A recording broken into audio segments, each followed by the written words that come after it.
Acknowledge me. Leveled by Marvin Constant, the redshirt freshman out of Tuscaloosa. They go by now. Let him know he don't want to stop. 65 yards as the ball was thrown away from the line of scrimmage. Gerald Dixon.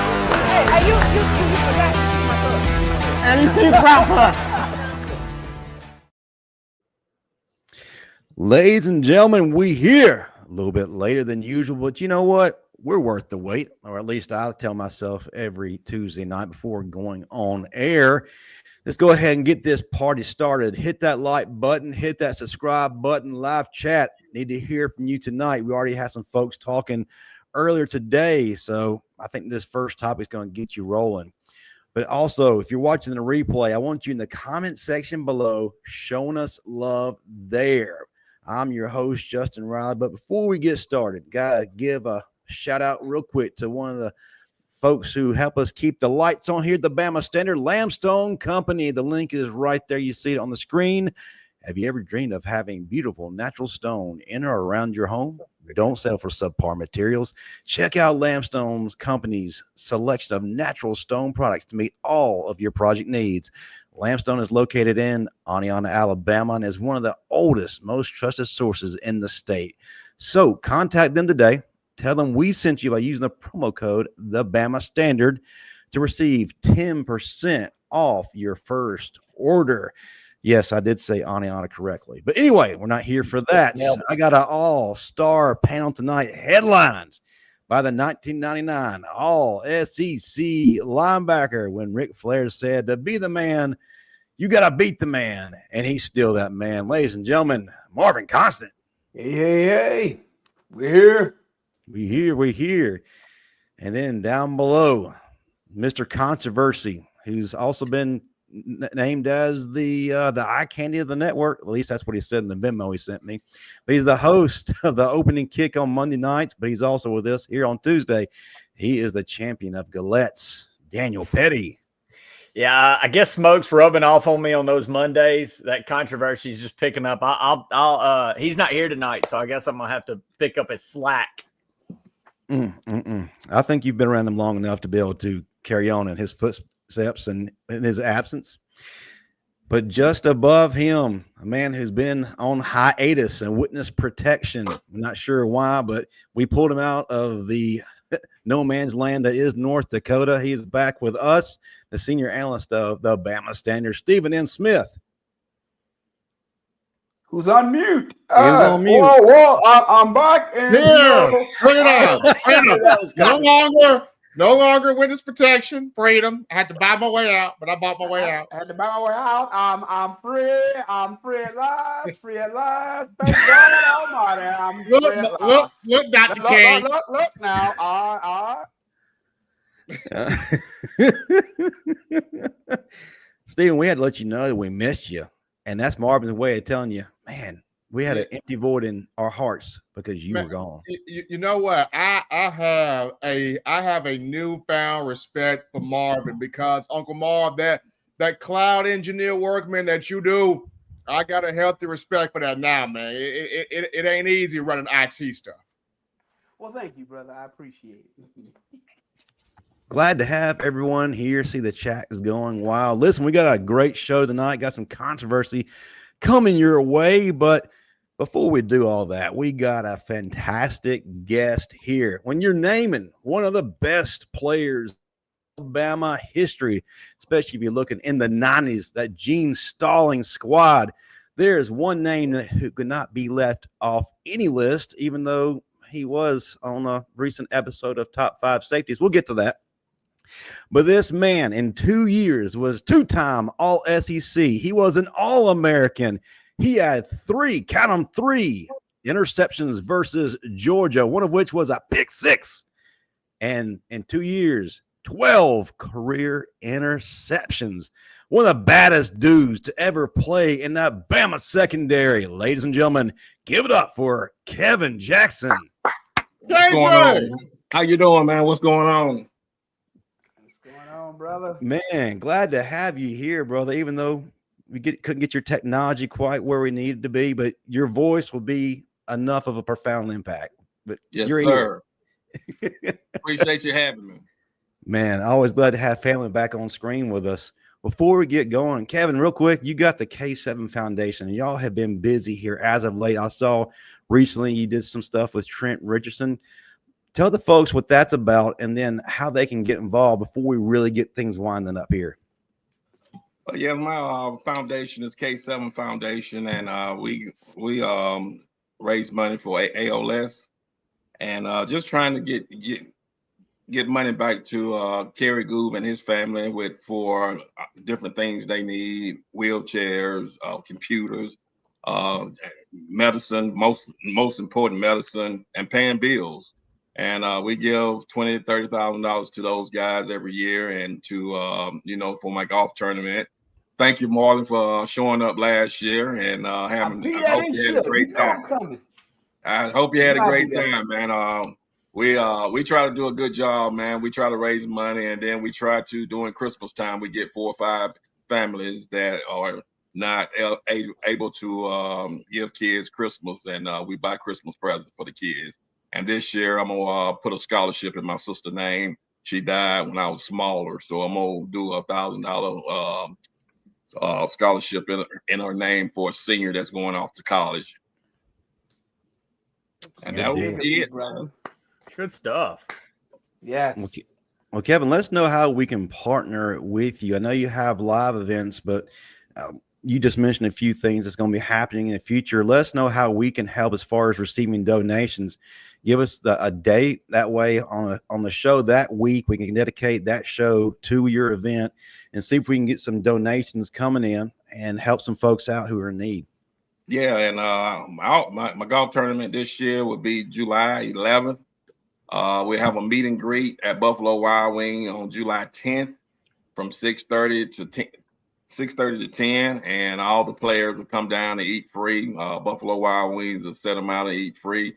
And man, there'll be a lot of people coming out, getting autographs and talking and taking pictures with the guys. And man, this is a good fellowship. Time out. I just thought about something, Mr. Jackson. I've been to this event before, and you had some downtime before the fans really started to arrive, correct? At the Buffalo Wild Wings, right?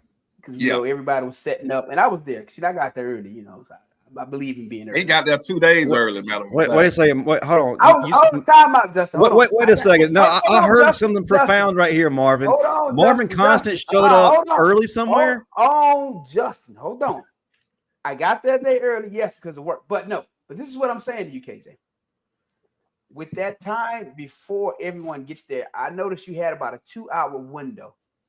I think we could really maximize that 2-hour window potentially with the live show and opening up the super chat to everyone who watches this show to make those donations to benefit your foundation with every cent of it going to you, because you had about a 2-hour window before everyone started to show up that could truly be maximized. And I'm sure that people watch the Bama Standard would be more than happy to donate money to this cause, given what it's for.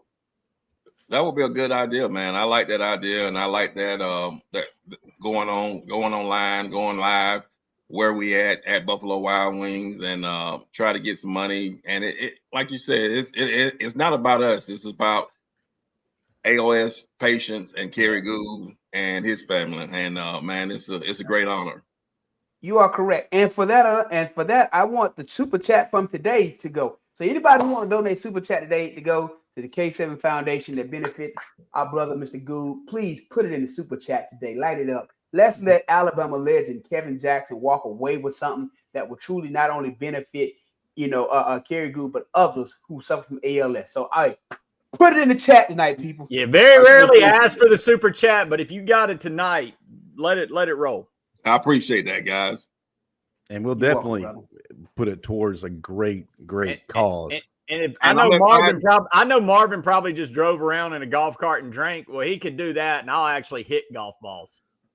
Come on down, man. I tell you what, I'm having everybody, you guys, come down and have a good time. It will be on us. We will put you up as Marvin. We put you up. But Marvin eat a lot. You know that now. I had to feed him. Are we going to have to bring our own food because he'll eat everybody's rations? I have tailgated with Marvin. I've seen what this man can consume. Yes. Really? I had to tell him, you just ate, man. Hey, hold on. Listen. Okay, so I got there a day early, right? We go to this one restaurant. I had a salad and some shrimp, right? And we leave this spot and we get ready to go to another spot. And when we leave that spot, I may or may not have ordered a slab of ribs and some pulled pork from Full Moon on the way home. You did. And called me and said, I got some more ribs from Full Moon. I said, you just ate, yeah. Where's my cornbread? He was protein baby. We had a really good time, man. Marvin, man, I appreciate you coming. The people love you, the kids love you. He had his, you know how he dressed. He had his tight shirt showing his muscles. I was about to ask. And the girl, hey, I had everybody texting me, who is that guy right there in that black shirt? And I'm like, but hey, they looking forward to you coming back again, man. And I appreciate you coming and helping me out. I will be there, brother. Well, we already got it started. Thank you to Kenny Heathcock. $10 Roll Tide going to the K7 Foundation. Appreciate it. And then Bama Girl 2020, $2 Roll Tide. But I know y'all got more than that to give, so get to it, people. Get to it. Dog. Man, don't worry. Any extras will not go towards Marvin's food bill. Man, I hate that we're apart for a week, Marvin. So, that's just my way of letting you know you're missed. Listen, we got a lot to talk about. I can't wait to hear your feedback, especially the folks on this panel who know a few things, especially from our guest. Just go ahead and just peel the Band-Aid off or rip it off. Alabama football must end LANK. Let's explain this real quick. Okay, the way I see it is hanging on to past identity or an identity that belongs to a previous team can serve as an anchor. Folks, this isn't hating on former players or certain players, so let's go ahead and throw that out. It's about this new group forming their own identity and a mission statement, all their own. So what exactly did LANK let everyone know last year or the year before? Gotta say it, we lost to Vandy, Oklahoma, and a bad Michigan team. A lot of dysfunctional play this past season. Yeah, we beat Georgia. I know a lot of us celebrate that, but since when has Alabama been satisfied with beating just one team? We usually wanted to beat all of them. Since when do we have to let Alabama fans know and the college football fans on the other side know who we are? We always showed it on the field. But like I said, we got a new regime coming in. Rock, Montgomery, a few months back, talked about how the atmosphere is changing. You've heard from Jeremy Bernard. You've heard from Ryan Williams recently. You've heard from Tim Keenan III and a list of other players about buy-in is coming. It's happening right before your eyes. The gold chains, all the distractions, they're not allowed anymore because that was associated with what was behind. So talk to me. I want to hear from everybody on this panel. Why does Alabama football need to end LANK and start fresh? Start us out, Stephen. Then we go to Marvin, Pettey, and then I can't wait to hear what KJ's got to say. To start off with this, Justin, you mentioned it. Every team in Alabama history needs its own identity. It needs its own niche. It needs its own way to carve out something for itself. And I'm happy that what we got on this show from Rock Montgomery got out there because it just shows that this team wants change. It wants a difference. Like, I know what Rock said may have ruffled some feathers out there, but it was needed to be said, right? It's time out for all of the can-do speeches. It's time out for all of the what are we going to do. It's time to go back what Uncle Marv say, be actual killers. Not just say you actual killers, but actually being that. And I think you have to go this way to show that this is our mentality now. Yeah, Lank was cool. Lank was good, but Lank represented that last team. We're a whole new team. We're a whole new culture. We're a whole new identity to itself. So the best way to embrace that is to ditch out the old. Let the old go and embrace what you're trying to be now. Listen, man, here it is, bottom line. Walking out that damn tunnel locked in and going to whoop ass, that's the only slogan I care about. If it ain't that, leave that at home, all right? All this cute fancy, we got a link, we got a... Come on, man. This is Alabama football, hands down. If you ain't here to do the damn job, stay your ass at home. If you need a slogan to go play Alabama football, maybe you in the wrong damn place. Simple, but very, very impactful. Pettey, what did you see last year? What did we let them know, and why we need to let it go? Man, what's the follow-up shirt? We proved them right. Guess they were right. We lost to Vandy. It was all on the line, and Oklahoma shoved it down our throat. Pettey off the top rope. Okay. Damn. Well, look, I want to give the caveat. I'm all about capitalism and making money in this world where you can do it where you can, and they've made it an ability to do that in college football now. So let's be real. That's what Lank was. It was a money grab. That wasn't an identity. People said that's what their identity was. Well, that wasn't a damn good identity. It sucked. But guess what?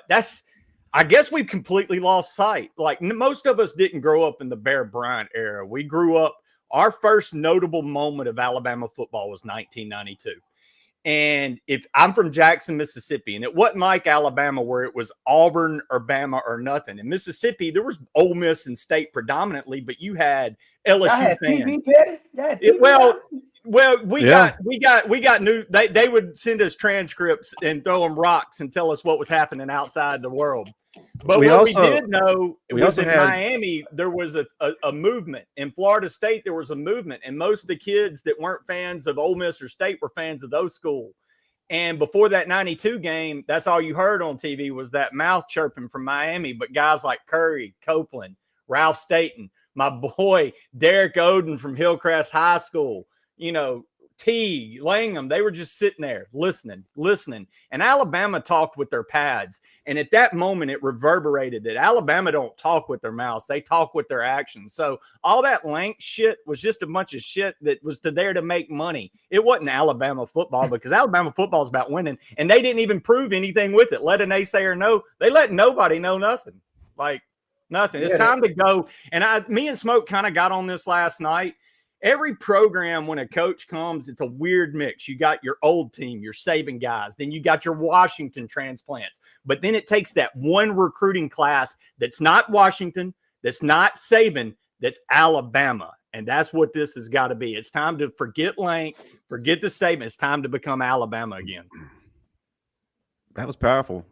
Marvin, we didn't have TVs, but we did have carpet going to our outhouses. I can believe it. We had telegrams. We did. Kevin, man, I can't wait to hear from you because you can come in a lot of different angles here. You were a player in arguably one of the best eras of Alabama football history. You played under one of the greatest coaches. He's got a statue outside the stadium, deservedly so. But you're also a coach. How important is identity, and how important is letting go of the old and forming something new? How many kids that comes to Alabama now that care about Alabama?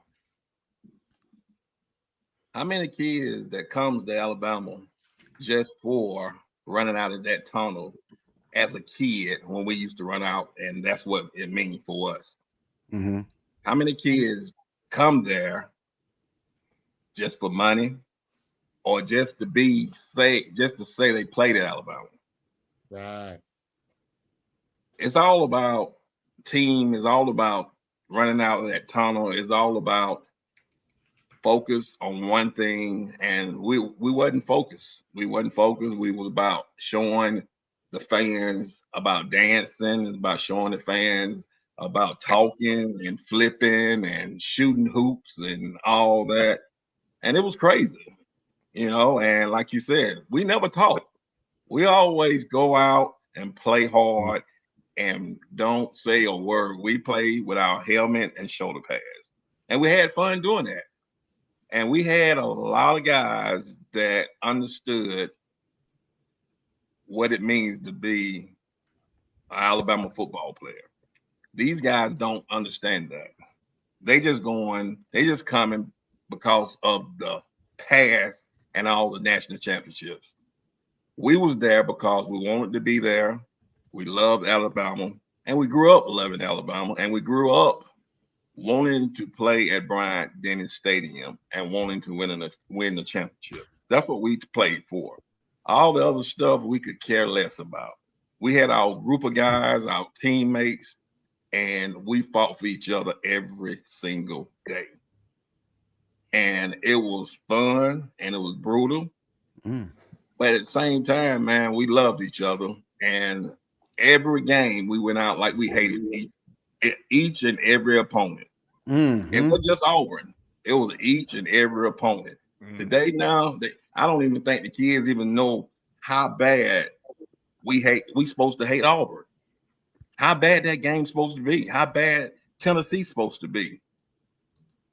How bad Georgia's supposed to be. Not just one game. Georgia. We beat Georgia. We supposed to beat Georgia every year. That ain't nothing. Just because Kirby there, we supposed to beat them every day. We supposed to own every team we play, and that's what we supposed to go in the game as. Right now, we just go in the game for a paycheck, I think, and for everybody else. And they need to have one accord, one beat, one sound, and one beat, and everything. And I think it's gonna change this year. I think he's on the right track. I think last year, a new coach coming in, and they got a quarterback that don't fit the system as well, but you got to go with him because he's been there. And it all played out. I mean, it was a good year. It was an okay year, but it wasn't a great year like it's supposed to be. If we win 3 or 4 games, 2 or 3 more games, then you can say it's a great year. But losing to Vanderbilt, playing like that in the bowl game, that's unacceptable. Something you allowed at all. It just wasn't negotiable. Like Kelly said, it's non-negotiable. Losing to Vandy, it doesn't happen in Alabama. Losing to a bad Oklahoma team, it does not happen. And Kevin, y'all made quick work of Michigan your last game, and ended up being one of the best games in Alabama history. There's Daniel Moore printed up for it to commemorate what happened. Yeah, I agree. It's always I just look at guys, just the lack of physicality. It's not the teams you lost to, Tennessee, Vanderbilt, and Oklahoma.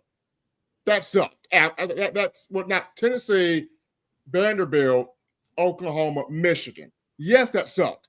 But the biggest part is the lack of physicality in all those games.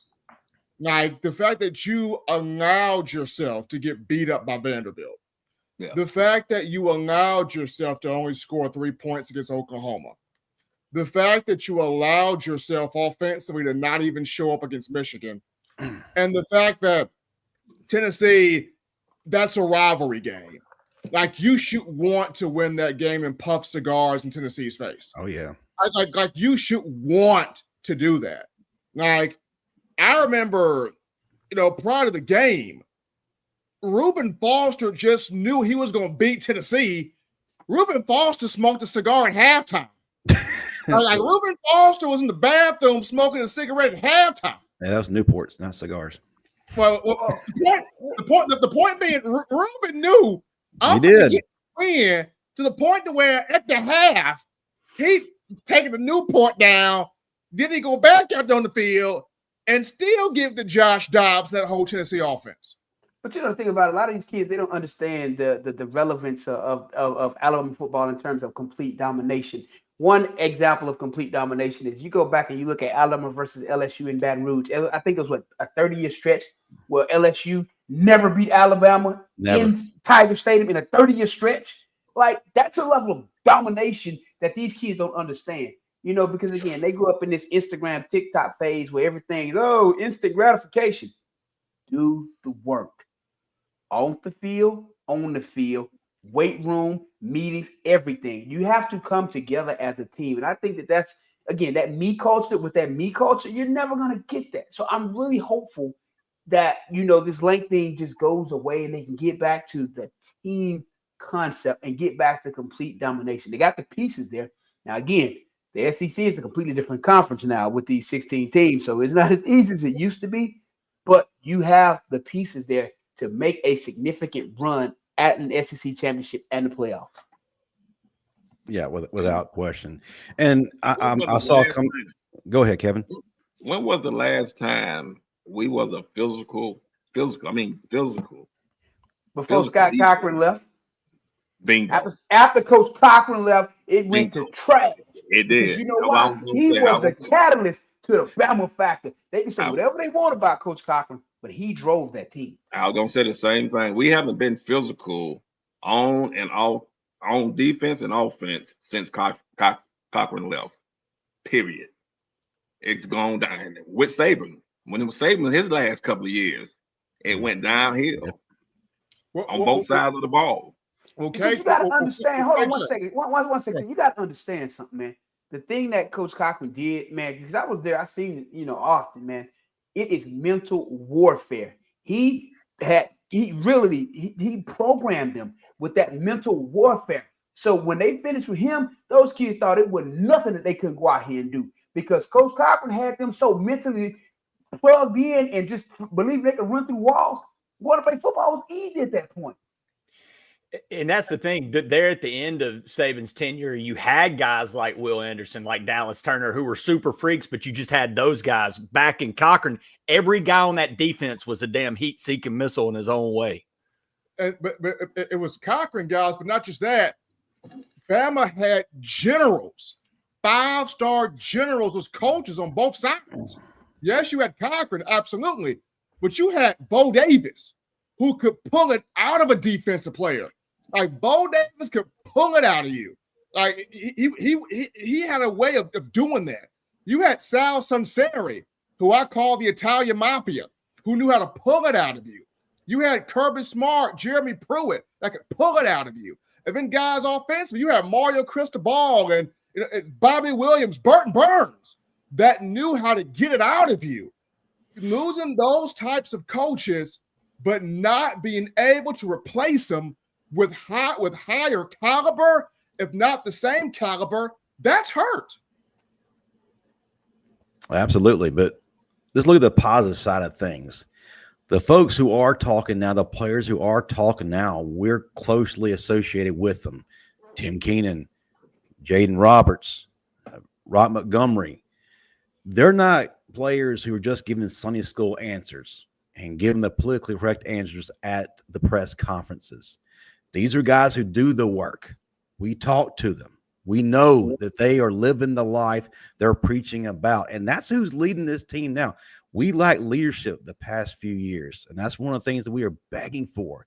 But the guys who are here now are the right guys to lead that team. They're leading by example. That's why we got to get a new catchphrase. Lank is done. We need to move forward. We don't need a catchphrase. We just need to go out there and handle business.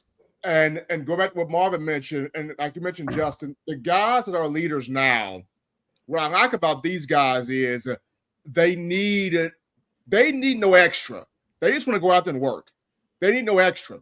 You look at Tim Keenan, Jaden Roberts, they need no extra. Jamarian Latham, who's entering his 6th year, he needs no extra.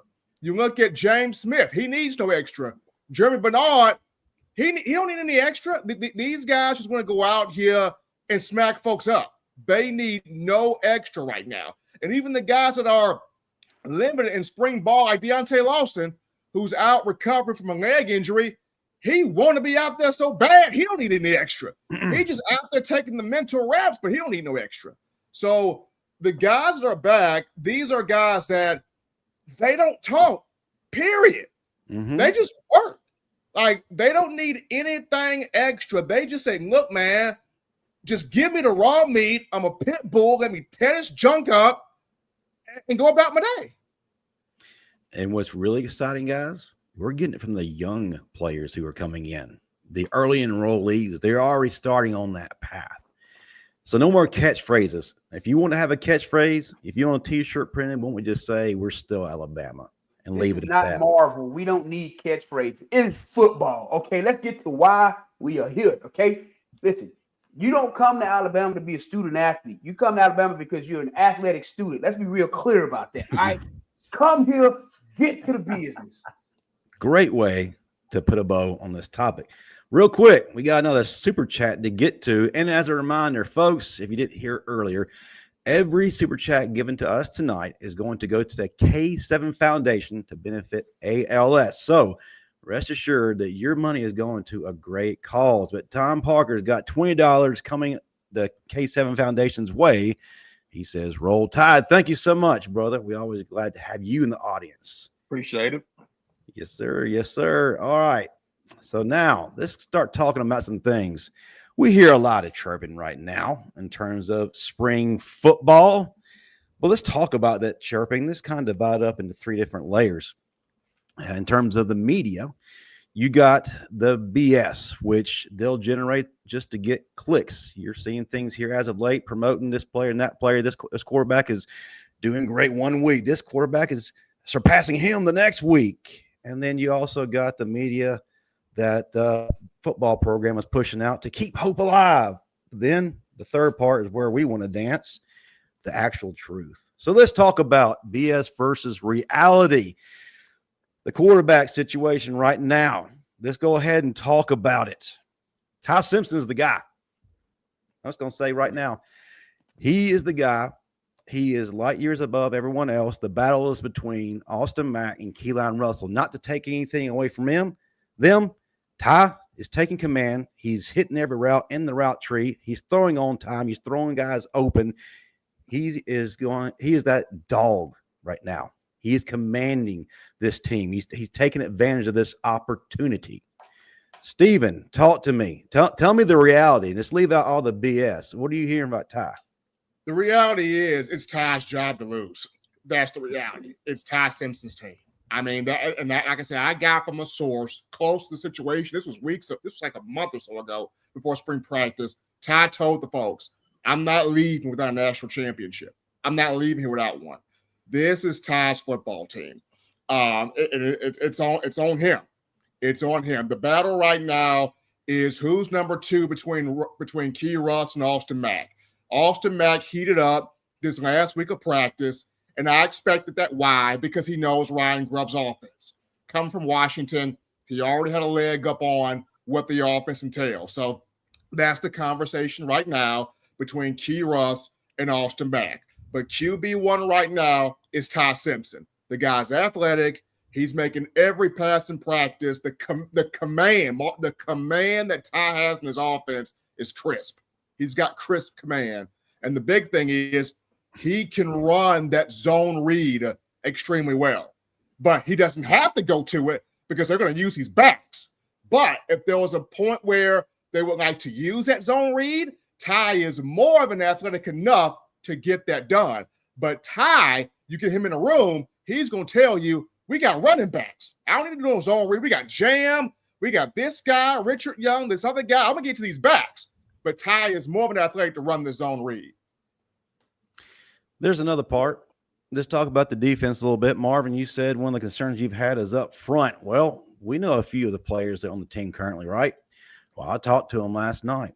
And one of the things that he said first and foremost was improving was the defensive line. He said two names, Jordan Renaud and Jeremiah Beeman. And all he said was they are going crazy. We got a movement up front right now. This isn't just talk to get people riled up and to get everybody feeling good. They're making moves. Edric Hill, another guy coming on a little bit late. Love what I saw from him coming out of high school. Got some great burst off the ball. I've wondered how his progression has come in terms of his hand placement. When in that battle with his hands, turns out he's doing that. We got some real dogs up front. Marvin, talk to us. BS versus reality. What do you want to see from these guys? What are you tired of hearing from the media? I mean, honestly, I just want to see it on the field. I don't want to hear anything else about it because we heard so much last year about this swarm. How we're going to attack and just blah, blah. We ain't swarm nothing. Okay. I think more flies swarm horse poop than we swarmed last year. All right. So I ain't seen no swarm. So, show me on the field August 30th? Because here's the reality of it. Yeah. I'm debating, should I cancel my birthday trip to go to Tallahassee or go on my birthday trip? Because my birthday is August 29th. If I cancel my birthday trip to go to Tallahassee and it's that same crap, I'm going to be highly disturbed. And I don't know what I'm liable to come on here and say after that. So I need to see it when it counts, man. And we all know during the spring, it counts, but it doesn't really count. I mean, you're going against your own teammates, I like the suggestion that Coach Prime made about playing other schools. I think you'll get a much better picture of what you truly have. Because, again, going against the guys who they know your move. They know your tendencies. So it's hard to get a solid read on that. Basically, Bama Nation, don't make Marvin forget. Don't make Marvin regret not taking his birthday trip if he chooses not to. Before I get to Pettey, KJ, we got another one. Michael Bowers, 1999, Roll Tide, beat ALS. I'm talking about. Thank you, Michael. Appreciate it. Pettey, I go to you. You and Smoke got on a really hot topic where this is concerned last night. And what really stood out the most is the young movement. And if you missed Pettey's show last night, folks, I encourage you, please go back and watch the opening kick. But give me some highlights here. One thing that is very true is the young guys. They're making a difference. They're breathing down the necks of the upper statesmen, the upperclassmen. We got Demai Jackson getting really pushed for his position by Dijon Lee. Talk to me, Pettey. What are you being told? And what are you seeing in terms of this youth movement? Again, it's all about this new attitude, this new, no slogans, just back to football. You're getting in guys that are coming in hungry to play for Alabama, not coming in from the past teams or coming in from Washington. They're coming in to compete. And guys, man, people aren't paying attention. Bama's still, through all the slog that was last year, Bama's still recruiting at the highest levels of college football, bringing in blue chips, the Ivan Taylors. Dijon Lee is a freak. Latsier Brooks is working his way up into that receiver rotation to maybe be the third guy. But, I mean, we could see Carroll easily work into the offensive line rotation. If he's that dog, that's what we were missing at tackle. You could easily see him take off. I don't expect – I know everybody wanted to see Russell out of the gate. I think the kid is going to be special. He is going to – but coming in as a quarterback in the SEC, no true freshman really makes that jump. You don't really want to throw him in the fire if you have to. And that's one of the things. It's weird in this era. We hop on kids so much for hitting the portal because they're not starting. And whereas we've got one that kind of bided his time, waited his turn, and earned his stripes, we kind of like, well, why didn't he? Was he not good enough to get it? Well, now we knock him for it. Give Ty his chance. Like you said, glad to see he's earned it. But no, there's some young bucks coming up.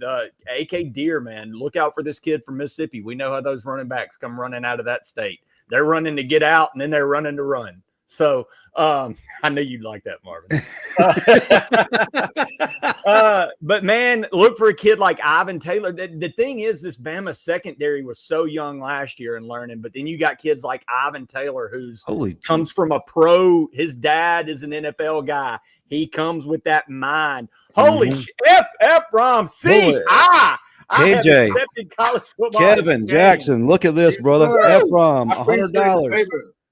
Thank you. Let's go. I was top in the middle when I saw that. And just below him, we got Big Bill. $6 going to the KJ7 Foundation. Appreciate Thank you. Hey, appreciate all you people. That is awesome, man. It's awesome to have a Bama legend here, but even doing it for a better cause, man, bro, that's Roll Tide. Yes. So that's it. Just there's a youth movement on this campus, and there's a lot of hungry kids. So look out, man. You better be watching for your job. And Pettey, it all started when, remember, Key Russ was on an Instagram live with Ryan Williams before the new year came in. Mm-hmm. And he told Ryan, I didn't come here to sit. Nope. I came to be about action. I didn't come here to sit. We about to do something special. And he said that for his entire class of 2025. And you're seeing that right now. The way Dijon Lee is pushing, we could see multiple looks in the secondary. I've been told, don't be shocked if this happens. If you have Damani Jackson and Dijon Lee at both corners, you slide Xavier Brown, the nickel, slot corner, Husky. And then the secondary, you've got, of course, Bray and Hubbard, and you got Mincy, who's up here, and I'm here. But then you got Mincy as the hybrid. Like, we're going to have so many multiple looks in the secondary. And that's what I like about Kane Womack. Kane Womack is going to play a rotation of guys. Several guys are going to get 10 to 15 plus snaps. He's going to play different dudes. Well, and I think that all points to, and I think Smoke's point was there's always a class. If a coach is going to make it, there's this one class that's the cornerstone. When you think back to Saban, it's that class with Julio, Barron. I mean, you go on and on, all those. I mean, I'll let you name all the freaks, but go back to the Derek Thomas classes. When Curry, every coach has had that one class, that 99 class that, is game changer. The 98 class, let's be clear about that. I said that because Smoke said last night, and I was like, dude, the Kendall Moorhead, the 98 class. Kendall Moorhead. Marvin Constant you know who was in the 98 class? Yeah, you're right. Kendall Moorhead, Terry Jones Jr., Freddie Millens, myself. That was, come on now. You got Cornelius Griffin. I wish you would have been on there last night when Smoke was talking about his 99 class. I just let him have it because you don't want to get too crazy with Smoke. But I was like, I thought the 98 class was a little bit headier. But, exactly. We got to let Smoke have his moment because, trust me, me and Mr. I haven't met Kevin before, but we're going to have a talk about Smoke and some of his list later on in this show. Yeah, it's actually up next. He swear he'd be right with that $2 note. I agree with you, Marvin. That 98 class was special for Alabama all the way through from Moorhead to you. Each layer had a blue chip. And so I'm gonna kind of finish this, but what Pettey was saying about just the youth movement on the offense and the whole team. Yeah, the offensive line going back to Carroll, Jackson Lloyd, Michael DeBose. These guys have a legit chance. And when you look at just two spots in the offensive line are up for grabs right now, too. Left guard, Geno Van Mark. They wanted for Geno. I don't think Geno's going to be able to hold it, man, because you've got Cam Dewberry, the transfer from A&M, who looks really good. You got Olasane who looks really good. He's going to take Rock Montgomery, who looks really good. And then right in there, that's trying to mess up everything, is Michael DeBose. So I'm just saying, Geno, right left guard, keep your eyes on that one. And then right tackle, as much as they would like to see Formby pop, and I like Formby, Arkell and Guam looks good over there. And then the man they're grooming, Casey Poe. And then not to mention Jackson Lloyd. So left guard and right tackle, both of those two positions are up for grabs right now. And William Formby is actually getting a lot of reps at that right tackle right now. So they like what they're seeing from him. But KJ, you've been in the dark for too long. We hate that we can't see you. I want you to kind of put a bow on all this, brother.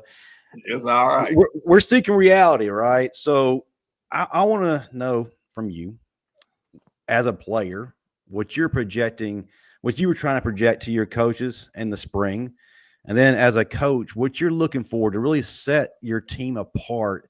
You, like Pettey mentioned before, we're trying to find that cornerstone group that really launches this into that next long line succession of wins. What are you looking for right now? And yeah, kind of hit from both angles. Being physical, man. It's all about being physical. And you can't go in a game. You can't go in a game not being physical. And if you bring physical to the game, then you take the will out of the opponent. And to me, going into spring, I always worked on things that I was weak at, but I played hard, I played strong, I played fast. But all our teammates, man, we all battled. We battled every single day. I mean, we had 7-on-7 drills we did on our own, and the coaches would watch upstairs, and we would go out and play 7-on-7 and talk junk to each other all day long. But it was fun. But at the same time, you was getting better. You was going against receivers. I was a safety going against some of the best receivers that we had. And man, it was wonderful in the springtime, especially waking up in the mornings, you know, see who had it. My first Alabama experience at 4 a.m, I threw up the first time, and everybody laughed. They laughed at me, and I told them they would not laugh at me again. Period. They would never see me throw up again. Period. And man, and it was just a good gut check that day, you know, in the spring, and it made me realize, hey man, you got to step your game up. You got to step up, because these guys right here already got their stripes. You got to earn your stripes. And man, I played physical. They told me not to hit the quarterback, and I was hitting the quarterback just because that was me. You know what I mean? I got kicked out of practice a couple of times, but at the same time, the coaches love that. They say they don't, but they love that type, especially the guys on defense. They love that type of person that will do things that overachieve everything and just go all out. And but you're playing for the team. You're not just playing for yourself. You're playing for the team. You're playing for that next guy beside you. And that's what we need this year. We got to play for each other. We're losing that. We're losing that team spirit. We're losing that team camaraderie, togetherness, you know. And I just feel like this thing it's going to turn over. It's going to turn over to a good year, because now he got his people in place. We got a new offense coordinator, and we should be good. You know the thing about it though, KJ, I always tell people, so goes the middle linebacker, so goes the defense. But that also, in practice, so goes the middle linebacker, so goes the team. Because when you have a middle linebacker who's out there not stalling out people, and he's out there torturing and terrorizing that offense, it's going to make that offense step their game up, because they're going to be tired of him violating them. So it's a two-way street. And I made it my business to terrorize my teammates every day of spring practice in 98. So going into that 99 season, they knew, if he out there, you better bring your A game, because he ain't coming to play. And we end up winning the SEC championship that year. But so goes that middle linebacker, so goes that team. Oh yeah, you got to play. You got to get those guys on offense better, and you got to give them your A game each and every day. And that's the thing about it is, you know, how good is our offense? So we talking about all these defensive players and all this and that, and they doing this and they doing that. How good is those guys making our offensive line better? You know, we could talk all about the 5 stars and 4 stars and all that. And I mean, what you do on Saturday counts. All those stars, you had that in high school. That's over with. Prove it on Saturdays. Give me tackles. Give me interceptions. Knock somebody out. I used to try to knock myself out. That's how I used to try to do. Yes. I'm just being honest. I used to try to knock myself out. I had a quote in high school. I went and watched Derek at Florida State, middle linebacker. Derek Brooks. Derek Brooks. They interviewed him one day after the game. They was playing Miami, and they said, Derek, what is your hardest hit, your dream hit? And Derek said, I would like to hit somebody so hard that the helicopter come on the field and pick them up. And I went into the game, every game, either I was gonna knock somebody out or I was gonna try to knock myself out. And you did. Now I know. Were you Marvin's mentor? Now I know where he got to break the stick. He embodied that. That's what KJ was doing, along with getting interceptions. KJ, that sounds good in theory, but okay. One time I hit this guy and I broke his ribs. It was so loud. Another time I hit this dude and knocked his teeth out. But the worst one was I hit this one dude and I dislocated his hip. That's the one I really felt bad about. So I understand what you're talking about. Yeah. That was my motto, man. I was taught that the first day in Little League. I was taught, if you play defense, you got to be violent. If you play defense, you got to be violent. You got to have a different mindset. And that day when I was on defense, I had a different mindset and I was very violent. And I took that from Pee-wee all the way up to the last game I played. Hey, KJ, but you know who gave me that mentality though, KJ? Who? My mama. Don't you come on crying. You go out there, you better yeah. My mama is the one who turned me into the killer at her. You had to calm his mama down sometimes. Oh yeah. Hey, I used to go on the field and I used to hit somebody at Alabama. I used to hit somebody and make a good tackle. I heard my mama from the side. I heard her. Out of 85,000 people, I heard her loud mouth better than anybody else. KJ, I had to give my mama a pep talk one time because she be in the stand hot, kill him. I'm like, Mama, don't kill him, but you can't be yelling, kill him in the stand. Yeah. Just calm, just cheer when I kill him, but you can't be up there yelling, kill him. Marvin, it was known around Tuscaloosa it may be safer to be on the field at C-High than in the stands. Like the mamas were just as mean as the damn players. Like, Mom, you can't control Mama. Mama gonna watch her son kill. Like you can't control that. Like, look, Marvin, I had a grandmother. My grandmother be in my games. Mom, you don't lock him up. Make him die. He got so loud, his microphone cut off. My grandmother would literally be screaming, make him die. Hey. But Justin, drop that Jimmy though. Drop that Jimmy. I'm getting there because I got a couple questions. But before we do that, again, KJ, Jimmy Clay is throwing $25 towards the KJ7. KJ7, yes, sir. KJ7 Foundation benefiting ALS. You see it on the screen, folks. Now we're talking about torturing and terrorizing. Everything Marvin's saying is true, and Kevin, you embodied it. I'm so excited I can't even say the words right. Well, I am from Mississippi, so I'm at a disadvantage. But anyway. We have a guy on the field right now who's embodying all that. It's safety. And I want to hear your take on, because he does remind me of you. Very physical. Matter of fact, I think he'd rather knock somebody out, like you're saying, than get interceptions, but he gets those occasionally too. Talk to me about Bray Hubbard. What you like about his game, what you see in year two, his growth. And honestly, I felt like he's the one who really got the defense going in the positive direction this past season.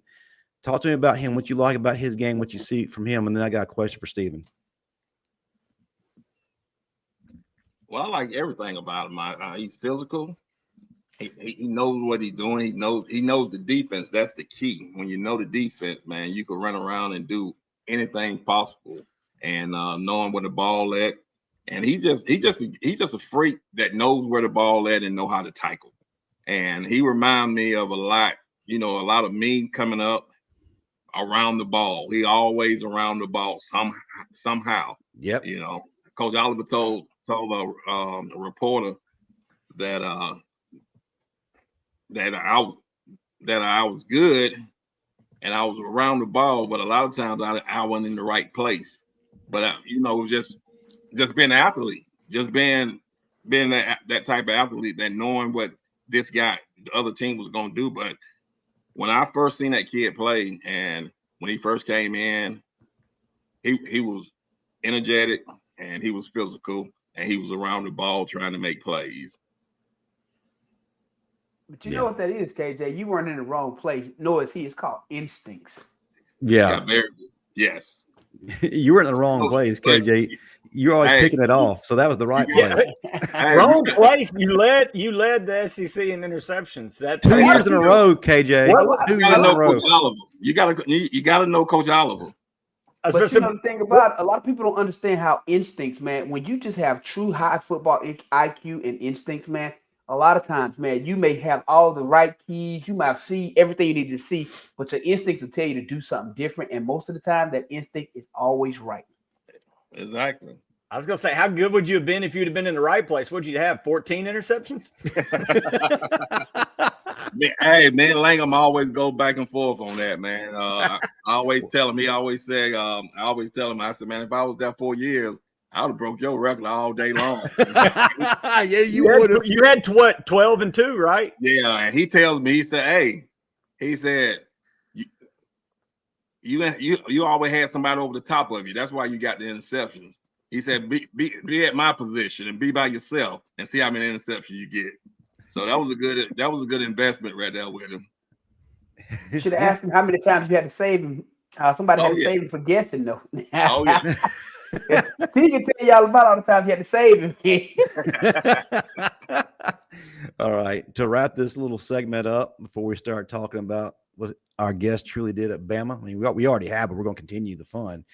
Steven, wrap us up. We got a good question here from Bill from New York. Steven, I expect a big improvement in the running game. Do you agree? There's some battling going on right now in that running back room. When I'm being told, I hear 1A, 1B is Richard Young and Jalen Milroe. I don't think that's going to be taken away from them, but the real battle is behind. Talk to us about the improvement going on in that run game.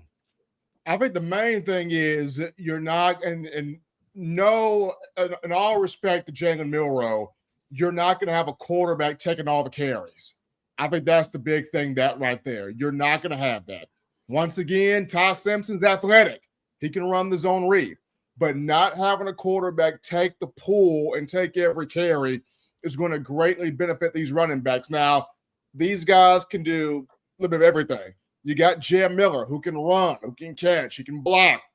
But I think 1A is going to be Richard Young because of his physicality. Because of his physicality, he's healthy, he brings speed, he brings pass, blocking ability as well. So both of those two. The third guy, I'm really liking what I'm seeing out of the Washington kid, the transfer from Louisiana. Mm-hmm. I nicknamed him the muscle hamster for a reason. Strong dude.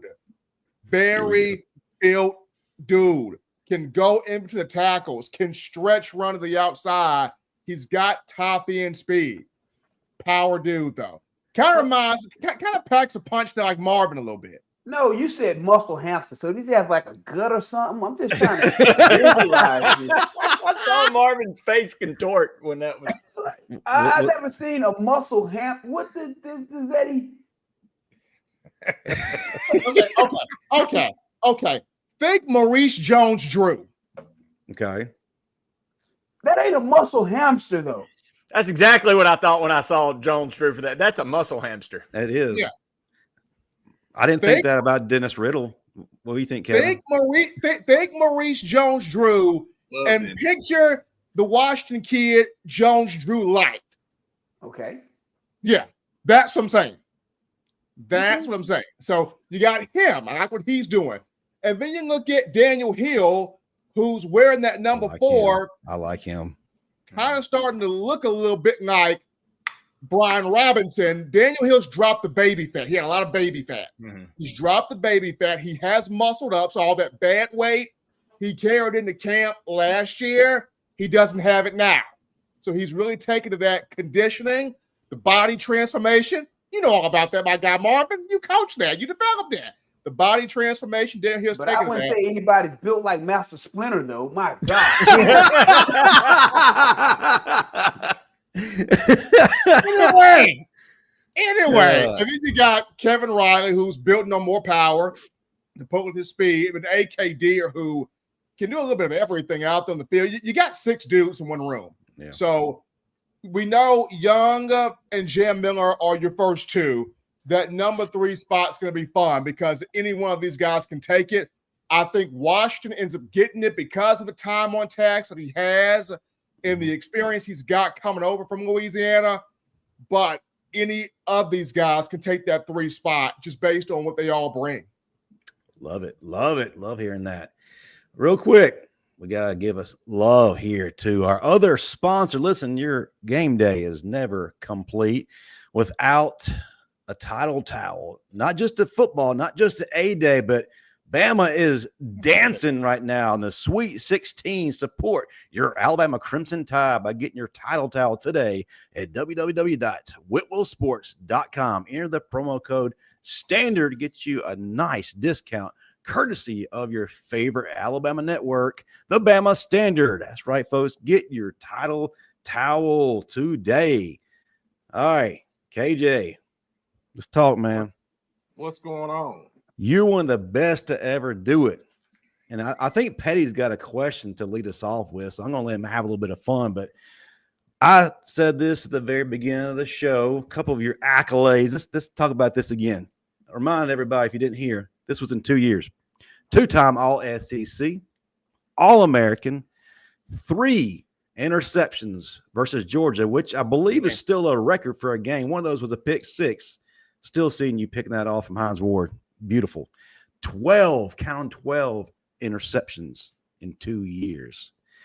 You arguably are one of the best safeties to ever play at the University of Alabama. In my top 5, I'm just going to start that off with this. Pettey, lead this conversation off about why Kevin Jackson deserves more respect. Well, I didn't know that was the direction you wanted me to take it. He absolutely does. Roman Harper was apparently the only smart one on our panel. And Kevin, what we're talking about is I do a Monday show with one Smoke Dixon. And here in the offseason for fun, we've kind of been doing top 5 lists for all the Bama positions, which you realize is really damn hard. And when you only do 5, you're literally leaving off All-Americans, legends, NFL heroes. So my man Smoke, and again, not all of us were wise enough to put you on the list after in retrospect, maybe more of us probably should have had you on. But what I wanted to bring up was, and not to pound on a guy while he's not here, but yeah, we're going to pound on Smoke while he's not here. He gives Marvin hell all the time while Marvin's not there. He does. But can you explain to me, Kevin, why Smoke would not have one George Teague on his top 5 list of all-time Bama safeties? He didn't have George Teague on him? He did not. Nor KJ. Let's talk about it. Wow. George Teague, he had Sam Shady number 5, who then called him on the phone and said, "Hey, I appreciate it, man. I love the love. Take me off your damn list and put George on there." That's crazy. I mean, that's speechless right there. Who did he have on there? Oh, you'll love number 1 because this set Bama Nation even double ablaze. He had Caleb Downs number 1. Wait. Wait,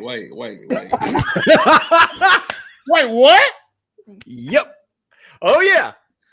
Wait a minute. The guy that left. The guy that left. Let's let KJ cook I love here. Caleb Downs, but I don't think Caleb Downs did enough in 1 year to be the best. I think Smoke was to be in a top 5. Period. Smoke was trying to. Hold on. Go ahead. So this was always Smoke's how he always justifies his $2 notepad list.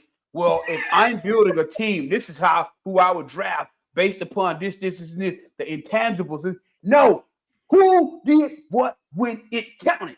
That's all that matters. Numbers count. It ain't about what. It's about numbers, stats, interceptions, all that. All-American teams, all this, all these accolades count. But everybody got their own opinion, and if Smoke don't put me up there, he don't put Teed up there. That's all I can say. Just Google me and look at the numbers.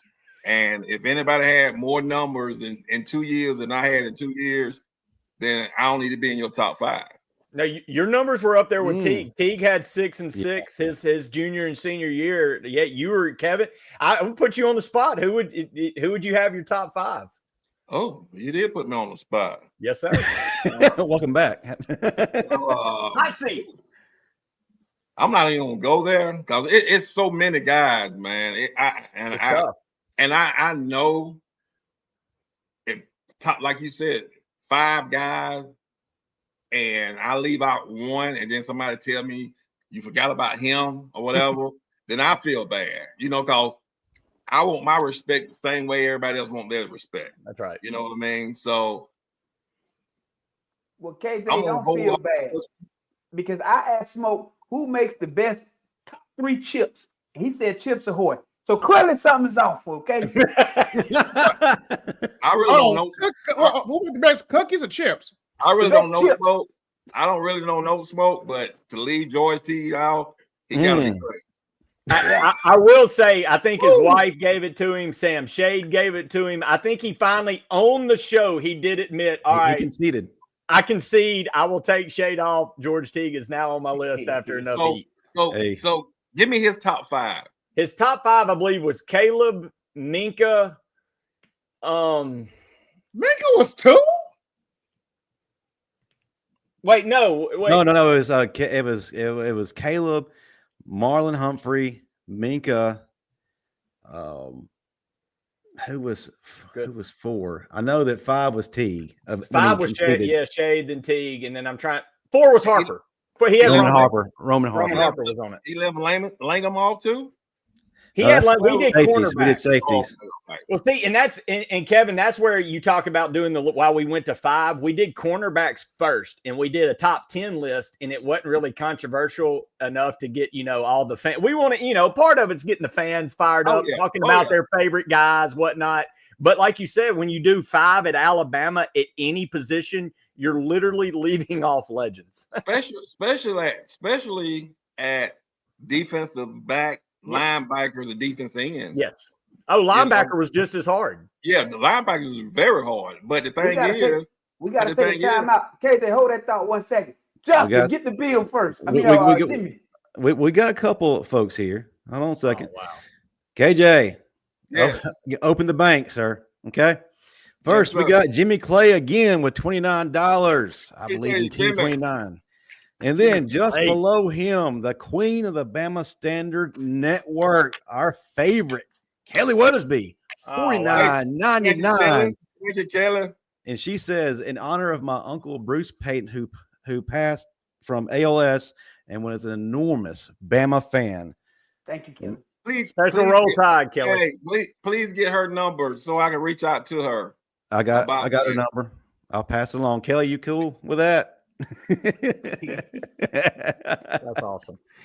I remind everybody this Fire Field segment is brought to you by Golden Flake. That's what Stephen Smith has been chomping on during this entire time. We appreciate you showing some love to Golden Flake, Stephen. Let's get back to the top 5. I love it. I can't wait to show Smoke this segment. I don't know Smoke like that. I don't know Smoke, but we'll have to get you on a Monday night, Kevin, and we'll talk. You don't want to do that. Yes, I would love it. Yeah, we do. Hey, tell Smoke just to go back and look at the all-decade team and see who names on there. Mm-hmm.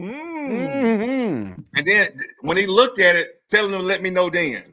I love it. Love it. I will bring this back to him on Monday. And you can ask Marvin. Smoke would absolutely invite the chastising. Oh, yeah. Yeah, when he leaves George T, he need to be chastised on that one. I mean, and I've told this, Kevin, on this show before, and to Marvin, I don't think me and Justin are from Mississippi, and I think that might have been the game that flipped Justin. It wasn't just within the state of Alabama that the play in that game in 92 reverberated. It went outside the borders of Alabama, and kids that were kind of on the fence became Bama fans that night because of the George Teague play and the stuff that night. George Teague is, I mean, there's so many great Bama players, but when you start talking like Rushmore, you got Derek Thomas, George Teague. He's in that conversation. But that one play at Miami, that should have put him in the top 5, period. Yeah, period. Because it embodied everything that was Alabama football. Exactly. Here's the fastest player, yada, yada, yada. And then Alabama spirit was bigger than everything else. Exactly. Just the fact that he knocked Terrell Owens off the star. Just the fact that he just knocked Terrell Owens off the star. That was for me right there. Ears, Smoke's ears, it's burning right now.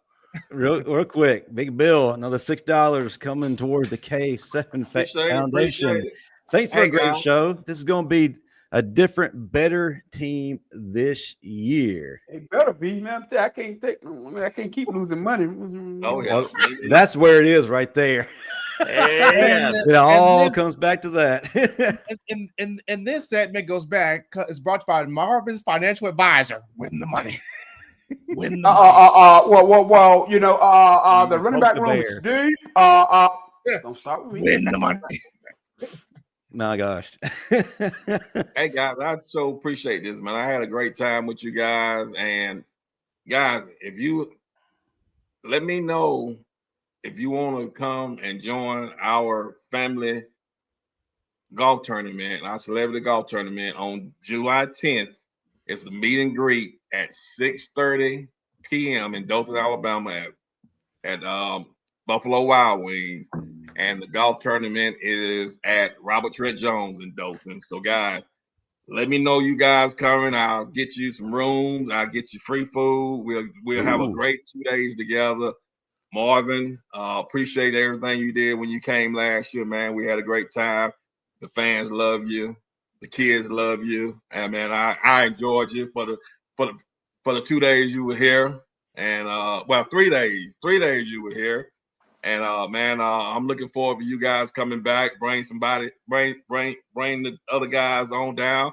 And like you said, that 2 hour segment, man, let's get the Bama Standard on board and yes, let's talk in Buffalo Wild Wings. I think that 5 to 6, because the meet and greet starts at 6:30, so that gives a 30-minute transition. 5 to 6 will work for a 1 hour show.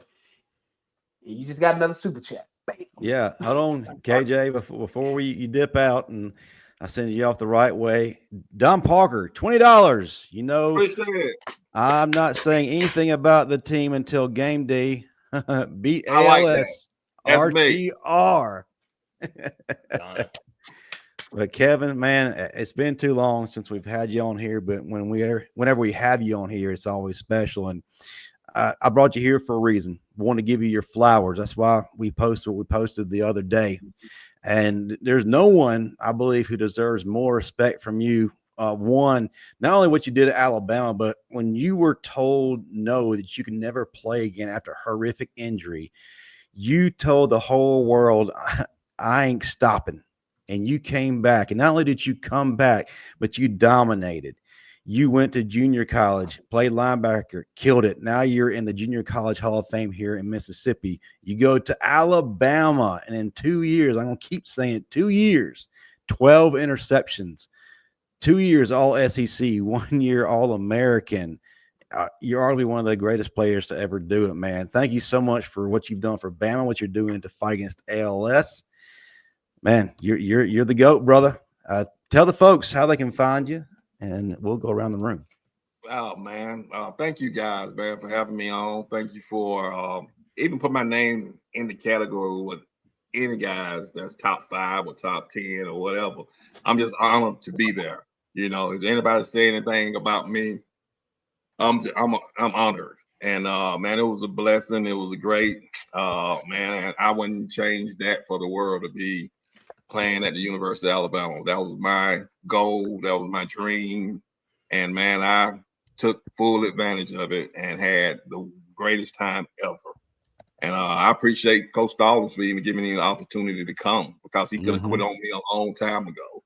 But he sent me to junior college and got me stronger, got me faster, and re-signed me back.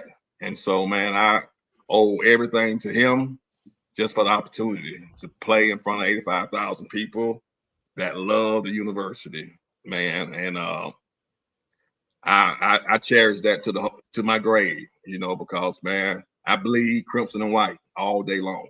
And man, and that's my thing, you know. I die for it, you know, and it's a blessing, man. And I'm just blessed to be here trying to help Kerry and his situation, you know what I mean? And I just thank you guys. Y'all keep it up.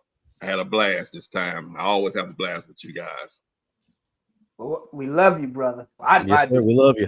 Love you too, baby. Hey, you tell Smoke, man, I'm still pissed off at his ass. I love it. We gotta have you on and let's light it up one Monday. Okay. I would.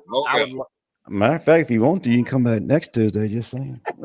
Yeah, Smoke's supposed to be on here, but he bailed out tonight. He had to go. He had to go support his kid in a track meet. But he would have been here tonight on the firing squad. So either next Monday or Tuesday or one of those, we got to get you back, and so you can get on Smoke personally. We would love that. Oh yeah. And trust me, the crowd would love that too. Anytime Smoke is getting roasted, our fans will enjoy it. Trust me. Yes. And I'm gonna have to tag along with Marvin to this golf tournament. I'll swing the sticks. Come on down, man, and man, we have a great time. You guys, Marvin, man, we had a great time, and let me know if you want to come. I'll put your name on the list, and we'll get you a room. We'll get you a room and all, and man, we'll have a good time. We got to do the show, though, KJ. We got to do the show, though.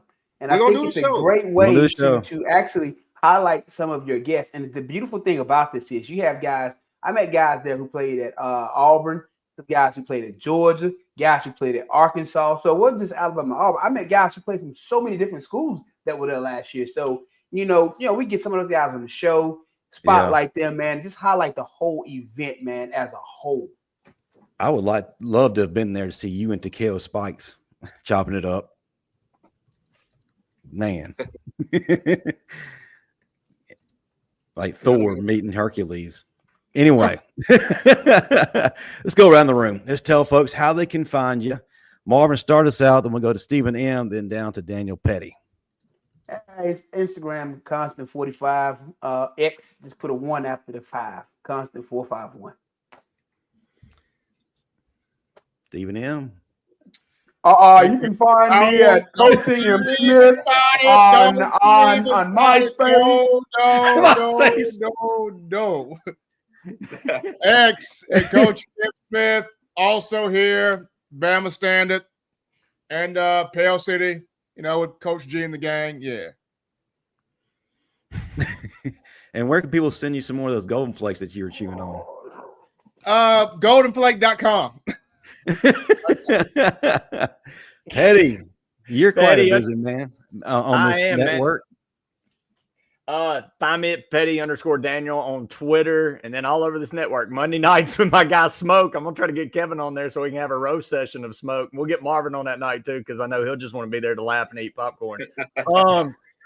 Monday nights, opening kick with Smoke. I'm here with the A team now on Tuesday nights, and then Thursday nights while basketball season is still going. We're heading to the Sweet 16, ladies and gents. We got going hard in the paint. We're going to do a post game since Bama's playing at the 7 o'clock. Look for us around 9:30 after the game to do a post game after Bama plays BYU at Going Hard on the Paint. Other than that, man, just all over the network. Catch me on the socials. I'll remind folks, stay tuned to this network. We got great shows lined up for you literally every night almost. It's down here on the ticker. Great guests lined up all the way to A-Day, past A-Day, and into the fall. We got Brody Kroll coming in next month, so you definitely want to be around for that. But listen, that's going to do it for us. Don't nobody want to see your stomach. What are you doing, Steven? I was adjusting the camera. I was adjusting the camera, man. Gotta watch you. Hey, man. Glad you had on pants. My God. I'm adjusting the camera. Yes, I have on pants. I'm not Steve Brown here. # no bottoms. I'm not here. Or Chris James. Anyway, that'll do it for all of us here at the Bama Standard. Please support the other shows. Follow us on all of our socials. We've got great content coming your way. Oh, yeah. Tomorrow night, the second episode of Constantly Smoking is going to be live 6:30 p.m. Central. If you missed the first episode, go back. This is something you need to make a part of your life. But KJ, thank you so much again for being on with us tonight. Always a pleasure, brother. Thank you. Thank you, guys, man. Y'all do a great job. Thanks. Yes, sir. All right, folks. We'll see you next Tuesday. Roll Tide. Roll Tide. Yeah.